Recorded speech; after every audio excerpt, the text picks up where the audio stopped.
हनुमान की जीवन स्मरण। जय जय राम पार्वती पते हर हर महादेव। पुंडलिक वरदा हरि विठ्ठल।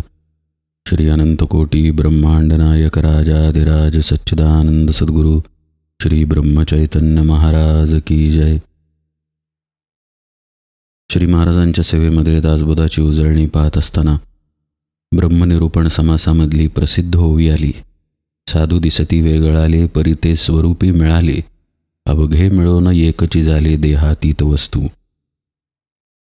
समर्थांनी सांगितलं, जसं परब्रह्म आहे तशीच साधूंची स्थिती असल्यामुळे वरकरणी जरी ते वेगवेगळे दिसले तरी ते अंतर्यामी एकाच स्थितीमध्ये असतात. आत्मस्वरूपाच्या किंवा स्वरूपाकाराच्या अवस्थेमध्ये असतात, ब्रह्मरूप असतात.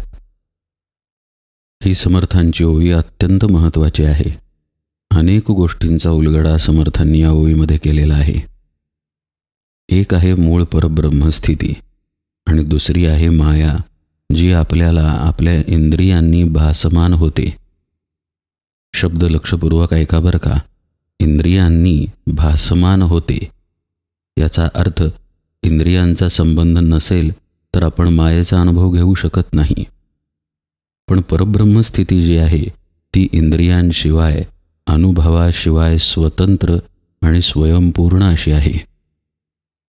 समर्थ आपल्याला सांगतात की साधू महात्मे त्या स्थितीशी एकत्वानं राहिलेले असतात.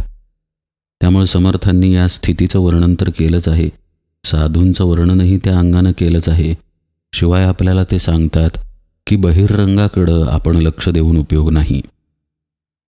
कोण कसा दिसतो, कोण कसा वागतो, कोण कसा बोलतो याच्यावरती संतत्व ठरत नाही. एखादा संत कधी चिडलेला आपल्याला दिसेल, पण त्याच्यापाशी राग असेल की नाही याची जाणीव आपल्याला असू शकत नाही. एखादा संत प्रेमानं बोलतोय असं आपल्याला दिसेल, पण त्याचं प्रेम दृश्यावरती आहे का आत्मस्वरूपावरती आहे हे बाह्यदृष्टीनं आपल्याला कळू शकत नाही. एखादा संत मिटक्या मारत आवडीचा पदार्थ खातानाही दिसेल, पण याचा अर्थ तो त्या मायेत अडकलेला आहे असा मुळीच होत नाही. त्या संताची अंतर्स्थिती बाह्यदृष्टीने कळत नाही, हीच गोष्ट खरी आहे. रामकृष्ण परमहंसांना जिलबी खूप आवडायची. एकदा असं झालं की त्यांचं पोट भरलेलं होतं, पण जिलबी वाढायला जेव्हा मनुष्य समोर आला तेव्हा रामकृष्ण म्हणाले, वाढ थोडीशी. बाजूच्यानं विचारलं, असं कसं काय बुवा? रामकृष्ण म्हणाले, अरे कलकत्त्यामध्ये गव्हर्नरची गाडी आल्यानंतर रस्त्यावरची रहदारी बाजूला केली जाते, तसं जिलबी आल्यानंतर बाकी सगळं बाजूला जातं आणि जिलबी आत जाते. हे जे रामकृष्ण आहेत ते बाह्यदृष्टीला कळणार कसे? समोर आलेल्या माणसाला शिव्या देणारे अक्कलकोटचे स्वामी बाह्यदृष्टीला कळणारच नाहीत. आपण गोंदवल्यात गेलो, श्री महाराज आपल्याला रामाची पूजा करताना दिसतायत. थोड्या वेळानंतर तेच श्री महाराज भाऊबंधांशी अगदी शिव्या देत भांडतायत. थोड्या वेळानं तेच श्री महाराज शेतातही काम करतायत, तेच श्री महाराज प्रवचन देत आहेत आणि नंतर तेच श्री महाराज अनुग्रह पण देत आहेत. हे गणित आपल्या दृष्टीला कळणार नाही.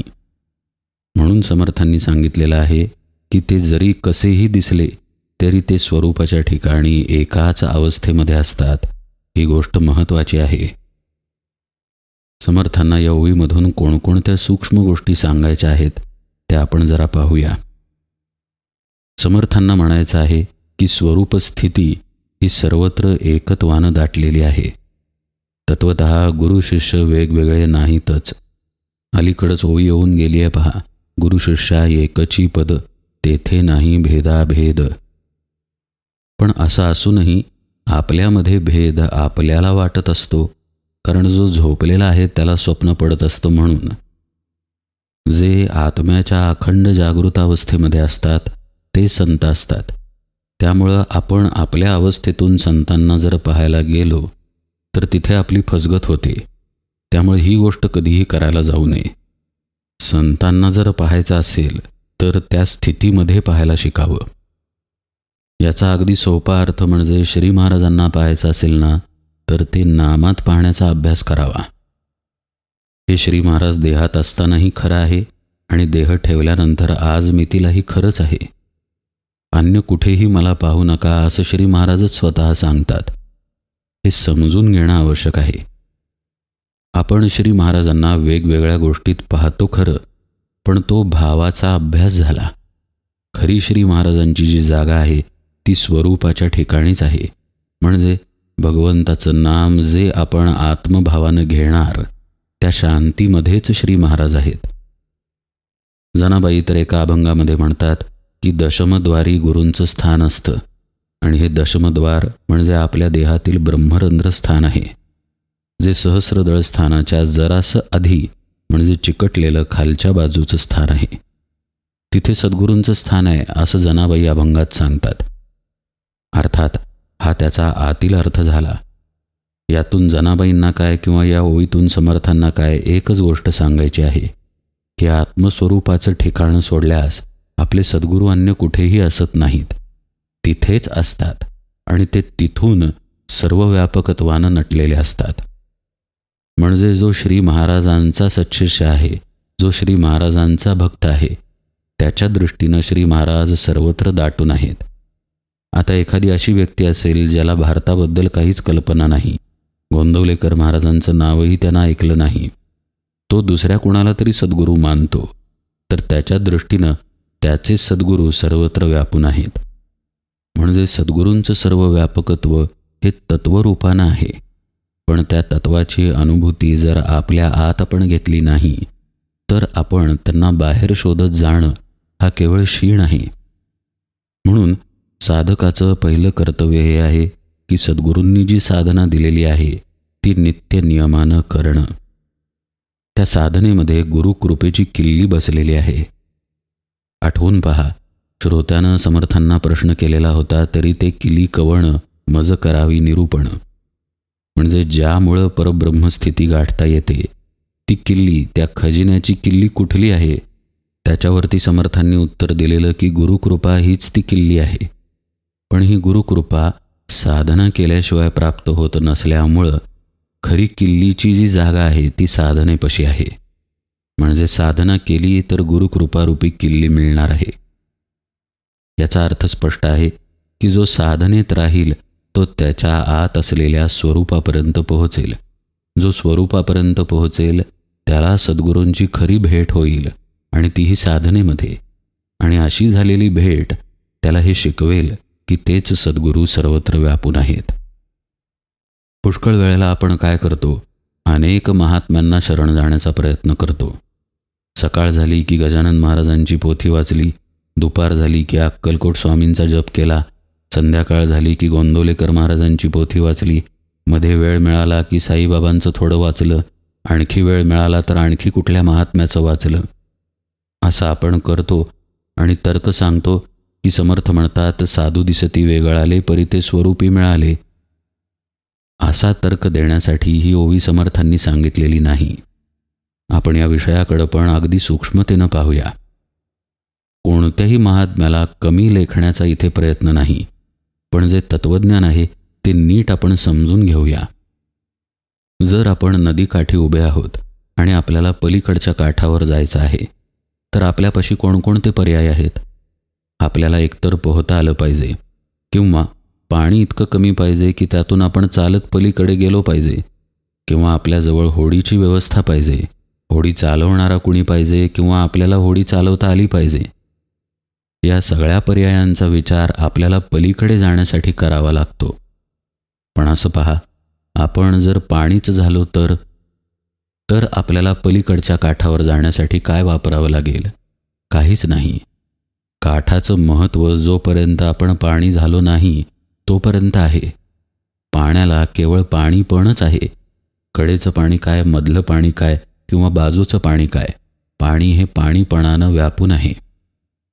तसं जोपर्यंत आपली देहबुद्धी जात नाही, जोपर्यंत आपला मीपणा जात नाही, किंवा समर्थांच्या भाषेत सांगायचं झाल्यास जोपर्यंत आपला संगत्याग होत नाही, तोपर्यंत आपण आपल्याच सद्गुरूंना धरून ठेवावं लागतं. जसं जोपर्यंत आपण पाणी झालेलो नाही तोपर्यंत एकाच होडीला धरून पलीकडे पोहोचावं लागतं. आपण जर तत्वज्ञानात्मक विचार आपल्या साधनेमध्ये अशा अर्थानं आणला की सगळेच एक आहेत तर मी कुणाचंही भजन करेन, तर तो अर्थ साधनेला लागू पडत नाही. मग सर्व महात्मे एकच आहेत हे ज्ञान श्री महाराजांना होतंच की. तरीही त्यांनी जाऊन अगदी आसेतू हिमाचल फिरून आपले सद्गुरू शोधले आणि त्यांना ते शरण गेले. शरण गेल्यानंतर सद्गुरूंनी जी कृपा केली, त्यानंतर जी अवस्था प्राप्त झाली, त्या अवस्थेतून श्री महाराज जर पाहिले तर ते मग ब्रह्मचैतन्य आहेत. पण अशी अवस्था जोपर्यंत येत नाही तोपर्यंत ब्रह्माच्या किंवा परब्रह्मतत्वाच्या गोष्टी बोलून तो तर्क आपल्या साधनेला लावू नये. साधना एकविधतेनंच करावी लागते. एक गुरु एक देव कोठे तरी असावा भाव, भावार्थ नसता वाव सर्व काही. हेच परमार्थातलं तथ्य आहे. एकच सद्गुरू पाहिजेत, एकच देव कुणीतरी पाहिजे आणि त्यांच्या प्रतीच एकत्वाचा भाव पाहिजे. हे जर साधकावस्थेमध्ये नसेल, 100 गुरु 100 ठिकाणी भाव 100 ठिकाणी श्रद्धा असं जर आपण भरकटत राहिलो तर परमार्थामध्ये जे साध्य करायचं आहे ते कदापि साध्य होणार नाही. आता आपण थोडासा दुसऱ्या पद्धतीनं विचार करूया. समजा आपण एकनिष्ठतेनं श्री महाराजांना शरण गेलो आहे. श्री महाराज जसं सांगतात तसं वागण्याचा प्रामाणिक प्रयत्न करत आहे. तर मग साईबाबा, गजानन महाराज, अक्कलकोट स्वामी, स्वामी स्वरूपानंद किंवा अन्य कोणतेही महात्मे हे जर पाहतील तर त्यांना आनंदच होईल ना. कुठले महाराज किंवा कुठले संत एकविधतेनं केलेल्या भक्तीला नाकारतील? हाच न्याय सर्व संतांच्या बाबतीत आहे. समजा आपण एकविधतेनं अनन्य होऊन केवळ अक्कलकोट स्वामींचीच पूजा करत आहे, त्यांचंच नाम घेत आहे, त्यांनाच शरण जात आहे, तर ही गोष्ट कोणाला आवडणार नाही? सर्व संतांना आवडेल. किंबहुना सर्व संत अशा एकविध भक्ताला कडेवर घेऊन नाचतील. पण बऱ्याचदा असं आपण न करता आपल्या मनाच्या करमणुकीसाठी परमार्थात शिरलेलो असतो. कुठेतरी काहीतरी ऐकतो, आपल्याला अपरूप वाटतं आणि मग आपला परमार्थात प्रवेश होतो. परमार्थ म्हणजे काय हे सद्गुरूंपाशी बसून नीट श्रवण करून समजून घ्यावं. आपल्या स्वरूपापर्यंत जाणं म्हणजे परमार्थ करणं आहे. त्याचा बाह्य कोणत्याही गोष्टीशी संबंध येत नाही. नोकरी, धंदा, पैसा, अडका, आपलं शिक्षण, सांपत्तिक परिस्थिती ही काहीही परमार्थात लागू पडत नाही. ही गौणच आहे. आपण कसेही असलो तरी स्वरूपाकार जोपर्यंत नाही, जोपर्यंत स्वरूपाच्या दिशेनं आपला प्रवास नाही, तोपर्यंत आपण संसारात अडकून राहणार आहे. ती आपली अडकवणूक सोडवणं म्हणजे परमार्थ करणं आहे. हे सद्गुरूंच्या पायी नीट बसून समजून घ्यावं लागतं आणि मग साधना करून परमार्थामधला प्रवास करावा लागतो. हेच पुष्कळांना माहीत नसल्यामुळं केवळ अपरूप म्हणून आपलं घरदार नीट राहील, मुलं बाळं नीट वाढतील, शिकतील, त्यांची लग्न चांगली होतील, ते स्थिरस्थावर होतील किंवा धंदा नोकरी यात बरकत मिळेल, या आशेनं मनुष्य परमार्थाकडे वळतो, संतांकडे वळतो. ज्या नवसपूर्तीच्या आशेनं तो गणपतीला किंवा मारुतीला जात असतो, त्याच आशेनं तो अक्कलकोटला, गोंदवल्याला किंवा शेगावला जायला लागतो. पण हा काही खरा परमार्थ नाही. खरा परमार्थ त्या त्या संतांनी सांगितलेल्या उपदेशामध्ये आहे, त्यांच्या प्रवचनांमध्ये, त्यांच्या वचनांमध्ये आहे की तू कसं जग, कसं भगवंताचं नाम घे. कुठल्याही संतांचं वचन काढून पहा. तुझा प्रपंच मी पूर्ण करायला बसलो आहे असा एकही संत म्हणत नाही. प्रत्येक जण भगवंताच्या नामाचा, सद्गुरूंच्या सेवेचा, भगवंताच्या सेवेचा महिमा गातात. हे सर्व न समजून घेता केवळ आपल्या इच्छा पूर्ण व्हाव्यात आणि आपल्याला आपल्या प्रपंचामध्ये एक फुंकर मिळावी म्हणून आपण संतांकडे जायला लागतो आणि त्यामुळंच वेगवेगळ्या संतांची उपासना करायला लागतो. म्हणजे पहा बरं का, सूक्ष्मतेनं जर विचार केला तर लक्षात येईल की आपल्याला आपण विसरायचं आहे. हे करायला न जाता आपण जसे आहोत ते आणखी वाढवण्याचा प्रयत्न आपण परमार्थामध्ये करायला लागतो आणि इथे आपली खरी फसगत होते. तर्क मात्र आपण समर्थांच्या या ओवीचा देतो की आम्ही पुष्कळ संतांचं जरी केलं तरी समर्थच म्हणतायत ना, सगळे संत एकच आहेत, अवघे मिळवणं एकची झाले देहातीत वस्तू. पण हे आपण समजून घ्यायला पाहिजे की हे परब्रह्म तत्वावरून समर्थांनी केलेलं विधान आहे. साधकासाठी केलेलं विधान म्हणजे संग त्याग करा, आपली कल्पना टाका, संग सोडावा आपुला, मग पहावे तयाला, यासारखी विधानं आहेत. ते जर आपण जगलो तर आपण आपल्या परब्रह्मस्थितीमध्ये जाऊ, आणि जो परब्रह्मस्थितीमध्ये गेलेला आहे त्याच्या दृष्टीनं मग सगळे साधू एक असतात. अगदी सोपा आणि साधा अर्थ असा की जोपर्यंत आत्मज्ञान नाही, जोपर्यंत स्वरूपप्राप्ती नाही, तोपर्यंत आपल्याच सद्गुरूंनी सांगितलेली साधनाच करून तिथपर्यंत पोहोचायचं असतं. पोहोचल्यानंतर मात्र जी स्थिती आहे ती सर्वत्र दाटून आहे हे साधकाच्या आपोआपच लक्षात येतं. जो पूर्ण झाला त्याला पूर्णत्वाचा अनुभव येतो. माऊली म्हणतात, आरसे महालामध्ये जर आपण उभे राहिलो तर सर्वत्र आपणच आहोत असं आपल्याला जसं दिसतं, तसं जो स्वरूपाच्या ठिकाणी आहे त्याला सर्वत्र स्वरूपच प्रचितीला येतं. त्याच्या ठिकाणी संतांमध्ये भेद नाही, त्याच्या ठिकाणी देवतांमध्ये भेद नाही, इतकंच काय मनुष्यांमध्ये सुद्धा भेद नाही, कुठल्याही दृश्यामध्ये भेद नाही. अवघे रामरूप असा त्याचा भाव असतो, नव्हे नव्हे तशी त्याची रोकडी प्रचिती असते. पण संतांचं सामर्थ्य असं आहे की ते एकाच परब्रह्मस्थितीत असल्यामुळं शिष्यावर कृपा करण्यासाठी माध्यम म्हणून देह कोणताही जरी वापरला गेला तरी तत्वरूपानं गुरुतत्वच कार्य करत असतं. बेळगावमध्ये काणे महाराज म्हणून एक थोर संत होऊन गेले. त्यांची समाधी बेळगावात आहे. ते ज्यावेळी लहान 5 वर्षांचे होते तेव्हा ब्रह्मचैतन्य गोंदवलेकर महाराज बेळगावमध्ये आलेले होते. पुष्कळ लोक श्री महाराजांचं दर्शन घेत होते. श्री महाराज पुष्कळांना अनुग्रह पण देत होते. हे 5 वर्षाचे काणे महाराज श्री महाराजांच्या समोर आले आणि म्हणाले, महाराज मला अनुग्रह द्या. श्री महाराजांनी त्यांच्याकडे पाहिलं आणि म्हणाले, बाळ, तुझ्या अनुग्रहाची वेळ अजून आली नाही. काही वर्षांनी ती वेळ येईल. दुसऱ्या कोणाकडून तरी तुला अनुग्रह मिळेल, पण तो आम्हीच देऊ. कालांतरानं श्री दामोदर बुवा कुरोलीकर म्हणून श्री महाराजांचे एक उत्तराधिकारी होते. त्यांच्यामार्फत काणे महाराजांना अनुग्रह मिळाला. म्हणजे काणे महाराजांना दामोदर बुवांनी अनुग्रह दिला का श्री महाराजांनी दिला? श्री महाराजांनीच, किंबहुना गुरुतत्वानीच, पण माध्यम वेगळ्या देहाचं केलं. सद्गुरू असं देहांमार्फत कार्य करत असतात, पण देहामध्ये ते असत नाहीत. देह आमचं कार्य करतच नाही असं श्री महाराजांचं स्पष्ट वाक्य आहे, पण माध्यम म्हणून तो वापरला जातो. कार्य जे केलं जातं ते देहापलीकडील केलं जातं. आज आपण पांडुरंगाच्या मूर्तीला जर बाह्य चक्षूंनी पाहिलं तर आपल्याला काय दिसेल? परब्रह्म दिसेल का? जे आपल्याला दिसेल ते स्थूलात येतं. पांडुरंग मात्र त्या स्थूलाच्या पलीकडे आहे, पण तो त्या मूर्तीत पाहायला संतांनी शिकवावं लागतं. तसंच अनुग्रहाच्या बाबतीत आहे, संत कृपेच्या बाबतीत आहे. आत्मस्वरूप सिद्धच आहे आणि ते कुठेही गेलेलं नाही, सर्वत्र दाटून आहे आणि अजन्मा स्थितीतील आहे. त्यामुळे तिथपर्यंत जायला कुठले प्रयत्न करावेच लागत नाहीत. ते स्वयंसिद्धच आहे.